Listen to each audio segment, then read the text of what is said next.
Right.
Wow, it's been a long day, yeah.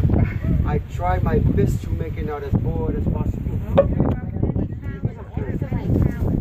Okay, before we go on with the carving, do we have any questions about the tattoos before we move on to, so that's why when it's completed, they will bless you and they will tell you, don't ever carry this with pride.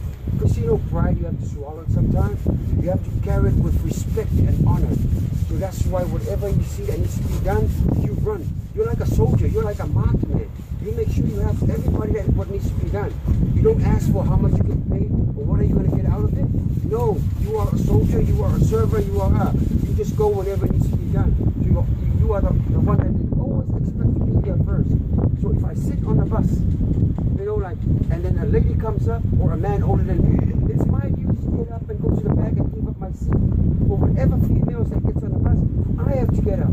Or any male that's older than me, male younger than me, I maintain them, my seat, But other than that, that's how you carry yourself.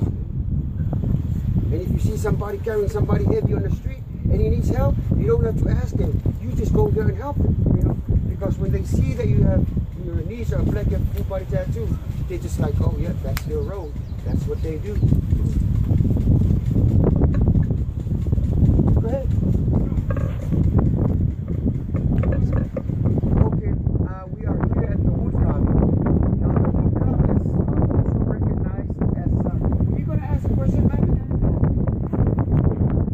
Now the wood carvers are also recognized or acknowledged as carpenters. Now they are known as like the builders of the islands.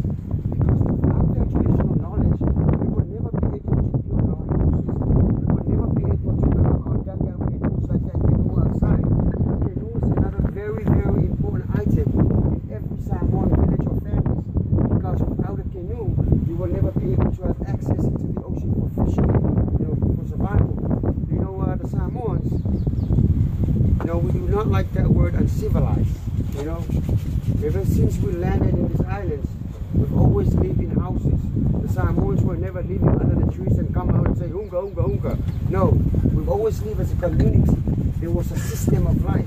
We've always, built houses and lived under, and there was a community and there was a chiefly system.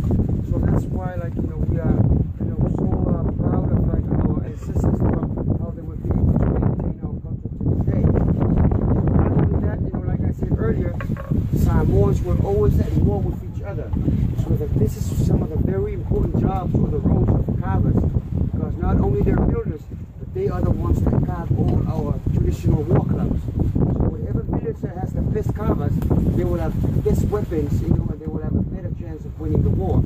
So because they don't have war clubs here, on your way out after the tour, inside that huge building right there outside, on the corner of it, on this curved side, you will see all our war clubs being displayed. And that's the normal size of it. But all those are just for souvenirs, None of them are just, being carved for, for the actual war. Now these are some of the things that they carve a lot. These are our drums, what we call pate. These are our wooden drums. The more wood you carve out of it, the better the sound. And it comes in different sizes.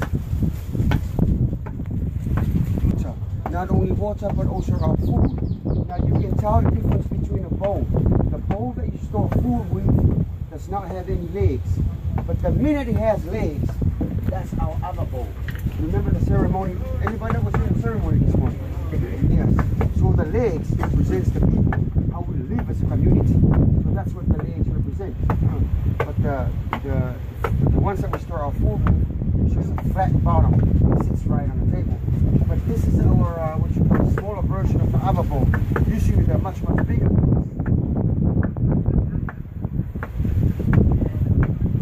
Anybody tell me what this is?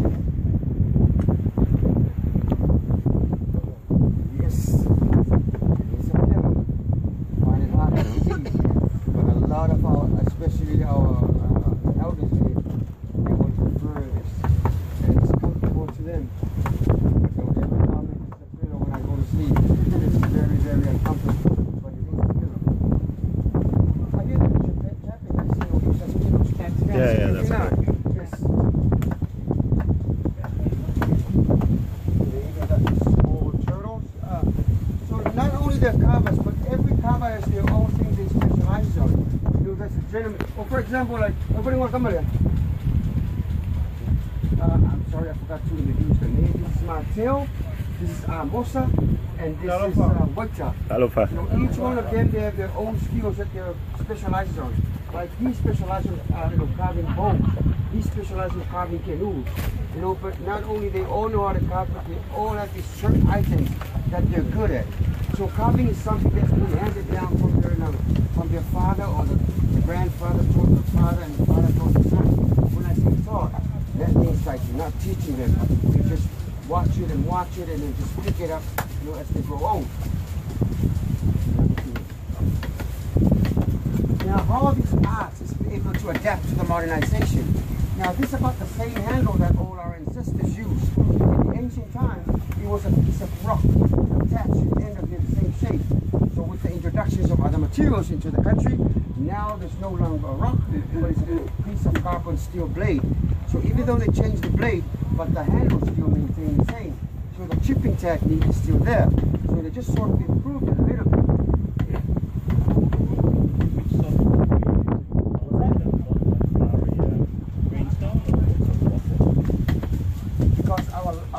The lava rocks that we have, the volcanic rocks that we have, we do not have any limestone existing now. Greenstone. So this is another ancient tool that was passed down from our ancestors 1,000 years ago and still very much in use to this day. Hey, but I tell you what, a lot of the carpenters like overseas nowadays, they hardly use this anymore. You know, it's all about, they all use the electrical ones. They still use it. So like I said, even though they change it to these modern tools, but it still comes down, it's all the bottom lines, all manual. So right now they are working on this order. These are smaller versions of the upper bowl.